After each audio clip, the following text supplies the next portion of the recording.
तो स्वागत है बच्चों एक बार फिर से हमारे चैनल पर। आप देख रहे हैं आर के वर्ल्ड एजुकेशन। बच्चों अर्धवार्षिक परीक्षा 2022 देखिए 11वीं का मैं एक पेपर लेके आ गया हूँ जो कि ओरिजिनल आपका पेपर रहेगा। ठीक है, कल वाला जिसका एग्ज़ाम होगा आपको 13 तारीख को। ठीक है, 13 दिसंबर 2022 को। ओके, विषय रहेगा राजनीतिक शास्त्र, कक्षा 11वीं का पॉलिटिकल साइंस जो आपका होगा।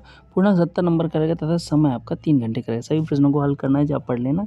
हम सीधे क्वेश्चन पे चलते हैं और कोशिश ये करूँगा कि आपको आंसर भी बता सकूँ कहाँ से आप पिक कर सकते हैं। ओके, चलिए शुरू करते हैं। शुरू करने से पहले अगर आप चैनल पर नए, चैनल को सब्सक्राइब नहीं किया तो रिक्वेस्ट है बच्चों कि चैनल को सब्सक्राइब ज़रूर कर दें, ये मेरी रिक्वेस्ट है। ठीक है बच्चों, क्वेश्चन है कि ये इंग्लिश और हिंदी में दिया हुआ है। आप जिसको इंग्लिश समझ में आ रहा हो वो इंग्लिश से कर सकता है, बाकी आपकी हिंदी जिंदाबाद होती है तो हिंदी से करना है। क्वेश्चन है आपका, राजनीतिक विज्ञान को किस विचारक ने पूर्ण या सर्वोच्च विज्ञान माना है। ठीक है, या फिर दूसरा वाला व्यवहारवाद से क्या तात्पर्य है। ठीक है बच्चों, ये क्वेश्चन स्पेशल जो ओरिजिनल क्वेश्चन पेपर है ना उसमें से पिक किए हुए हैं, इसीलिए मैंने आपको ओरिजिनल बोला शुरुआत में। इसको आप वीडियो को पूरा देखें, साथ में वीडियो को लाइक करते चलें। नेक्स्ट क्वेश्चन है कि प्रथम राजा एक भाग्यशाली योद्धा था, यह कथन किसका है। ठीक है, चौथे की बात करें तो हॉब्स की पुस्तक का नाम क्या है। ठीक है बच्चों, इनके जो आंसर्स रहेंगे आपके वो आपको आपके गूगल पे मिल जाएंगे सबसे पहले, या फिर आप चाहते हैं कि आपकी बुक में मिलें तो आप बुक में ढूंढ सकते हैं, बुक में आराम से आप मिल जाएंगे। वैसे सबसे बेस्ट यही है कि गूगल पर सर्च करेंगे ना क्वेश्चन तो सीधा सीधा आपको आंसर पहले ही मिल जाएगा। ठीक है, तो आपको कहीं जाने की ज़रूरत नहीं है बच्चों। ठीक है, पाँचवीं की बात करते हैं, अप्रत्यक्ष लोकतंत्र किसे कहते हैं। ठीक है बच्चों, बहुत इंपॉर्टेंट क्वेश्चन है ये। अभी छमाही में तो आ ही रहे हैं आपके, ठीक है, फाइनल में भी आएंगे। याद रखना ये वाले क्वेश्चन ऐसे हैं जो फाइनल में भी पूछे जा सकते हैं। ठीक है, इसलिए इनको रट लेना है। ठीक है, चलिए नेक्स्ट है कि लेज़ी फेयर से क्या तात्पर्य। इसको आपको बहुत इंपॉर्टेंट है, 100% हमेशा पूछा जाता है ज़्यादातर। ठीक है, तो आपको इसको कर लेना है। ठीक है बच्चों, नेक्स्ट क्वेश्चन अगर हम बात करें बच्चों, स्वामी दयानंद सरस्वती को गीता का नायक किसने कहा है। ठीक है, तो इसका आंसर आपको देख लेना है। आठवीं की अगर बात करें बच्चों तो गोपाल कृष्ण गोखले थे, किसे अपना राजनीतिक गुरु मानते थे। गोपाल कृष्ण गोखले किसे अपना राजनीतिक गुरु मानते थे, ये आपको आंसर देखना है। नेक्स्ट आते हैं कि भारतीय राष्ट्रीय आंदोलन के किन्हीं दो उदारवादी चिंतकों के नाम आपको लिखना है। ठीक है बच्चों, आपको उम्मीद है कि सबको समझ में आ रहा होगा कैसा क्या रहेगा। तो क्या है, ये सिर्फ 1 नंबर का क्वेश्चन था, सिर्फ एक नंबर के क्वेश्चन थे। ठीक है, सिर्फ आपको नाम ही लिखना है, जैसे दयानंद सरस्वती किसने कहा है, इनके राजनीतिक गुरु कौन थे, सिर्फ उनके नाम लिखना। अब आते हैं भाग बा, सेक्शन बी या फिर पार्ट बी। प्रत्येक प्रश्न 2 अंक का है, तो इसका मतलब ये है कि एक वाक्य से ऊपर होगा। ठीक है, क्वेश्चन है राजनीतिक विज्ञान कला है, इस कथन के पक्ष में कोई 2 तर्क आपको देना है। ठीक है, अगर इंग्लिश में आपको समझ में आ रहा हो तो इंग्लिश में भी कर सकते हैं। Political science is art, give 2 arguments in favour of this statement. Okay, 11वीं की बात करें, राज्य और सरकार में कोई 2 अंतर आपको लिखना है। राज्य एवं सरकार में 2 अंतर आपको लिखना है, सिर्फ 2 अंतर लिखना है, इसका मतलब 2 नंबर का ये है क्वेश्चन। बात करते हैं कि लोक कल्याणकारी राज्य के कोई 2 लक्षण बताइए। ये मोस्ट इंपॉर्टेंट क्वेश्चन है जो मैंने अभी आपको बताया, मोस्ट इंपॉर्टेंट क्वेश्चन है जो कि आपको छमाही में तो मिलेगी, प्री बोर्ड में चांसेस है मिल जाए, फाइनल में तो आपको मिल जाएंगे। ठीक है, फाइनल में आपको मिल जाएंगे।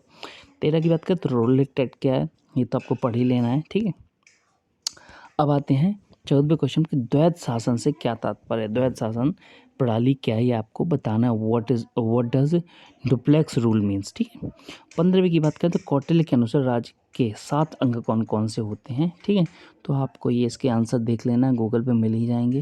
ओके बच्चों, चलिए आगे बढ़ते हैं। नेक्स्ट क्वेश्चन देखते हैं कि राम राज्य को परिभाषित कीजिए। राम राज्य को परिभाषित आपको करना है। ठीक है, नेक्स्ट आते हैं कि गोविंद गुरु ने जन जागरण हेतु क्या किया।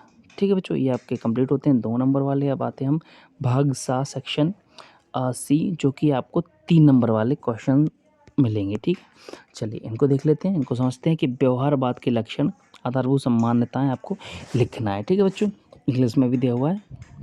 नेक्स्ट आते हैं 19 की बात करते हैं, राजनीतिक विज्ञान और अर्थशास्त्र के संबंधों का विश्लेषण आपको करना है। ठीक है बच्चों, चलिए 20 की बात करते हैं हम, प्रभुसत्ता से आप क्या समझते हैं, इसके लक्षण है विशेषताएं आपको लिखना है। ठीक है, ये 3 नंबर का है तो आपको कम से कम लिखना है 3, 4 या 5 वाक्य लिख देना है। 5 वाक्य मतलब 5 लाइन लिख देना है तो आपको आराम से 3 नंबर मिल जाएंगे। ठीक है, 21वीं की बात कर लेते हैं कि राज्य की उत्पत्ति के संदर्भ में शक्ति सिद्धांत की विशेषताएं लिखिए।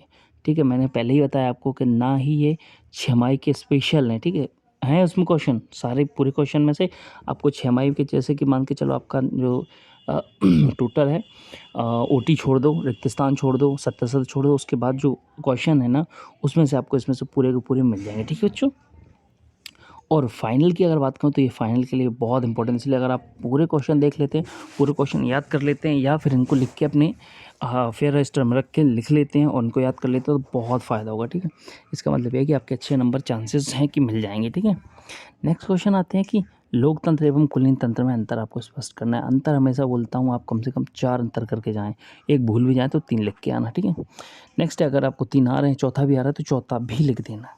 नेक्स्ट बढ़ते हैं कि आधुनिक शिक्षा प्रणाली का राष्ट्रीय आंदोलन में योगदान आपको बताना है बच्चों। ठीक है, 24 की अगर हम बात करें तो जलियांवाला बाग हत्याकांड का वर्णन आपको करना है। ठीक है, कहाँ हुआ था? अमृतसर में हुआ था शायद, मुझे भी कंफर्म नहीं है। अमृतसर में जलियांवाला बाग हत्याकांड हुआ था। ठीक है, तो उसके बारे में आपको डिटेल में लिखना है। 25 की बात करें विजोलिया के किसान आंदोलन पर आपको टिप्पणी लिखना है। ठीक है ना, कमेंट ऑन विजोलियाज फार्मर मूवमेंट्स। ठीक है, 26 की बात करें तो क्रिप्स मिशन से क्या प्रस्ताव क्रिप्स मिशन के क्या प्रस्ताव है। ठीक है, लिखना है आपको। चलिए आगे बढ़ते हैं और नेक्स्ट क्वेश्चन देखते हैं। नेक्स्ट क्वेश्चन है 27वां कि 1919 के अधिनियम के कोई 4 प्रमुख प्रावधान लिखना है। इसका मतलब ये 4 नंबर का आ चुका है आपका। ठीक है, अब भागदा की बात करें सेक्शन की, तो ये आपको 5 नंबर का देखा जाएगा। ठीक है, इसमें सिर्फ 2 या 3 क्वेश्चन होंगे, ज़्यादा होंगे नहीं। ठीक है बच्चों, क्वेश्चन है कि राज्य की उत्पत्ति के विकासवादी सिद्धांत पर एक निबंध आपको लिखना है। इसका मतलब 100 शब्दों में, लगभग 100 से 120 या 150 शब्दों में आपको लिखना है। ठीक है बच्चों, हॉब्स के सामाजिक समझौते सिद्धांत का वर्णन आपको करना है। 29 की बात करते हैं भारत छोड़ो आंदोलन में गांधी जी की भूमिका का विश्लेषण आपको करना है, या फिर 1857 क्रांति में राजस्थान के योगदान का वर्णन आपको करना है। ठीक है बच्चों, चलिए लास्ट क्वेश्चन देख लेते हैं। तीसरी क्वेश्चन इसमें है मेरे, क्वेश्चन है कि भारतीय शासन अधिनियम 1935 के प्रावधानों का आलोचनात्मक परीक्षण कीजिए। ठीक है, या फिर आपको करना है कि केंद्रीय विधानमंडल के संगठन शक्ति और स्थिति की विवेचना आपको करना है। ठीक है बच्चों, उम्मीद करता हूँ वीडियो पसंद आई। अगर वीडियो पसंद आई तो प्लीज़ वीडियो को साथ में लाइक करें और साथ ही साथ सब्सक्राइब करके चैनल को बेल आइकन का बटन पुश कर दें। ठीक है, जो भी वीडियो मैं आगे डालूंगा उसका नोटिफिकेशन आप तक पहुंचेगा और आपको प्रॉफिट होगा। ठीक है बच्चों, मिलता हूँ अगली वीडियो में। धन्यवाद।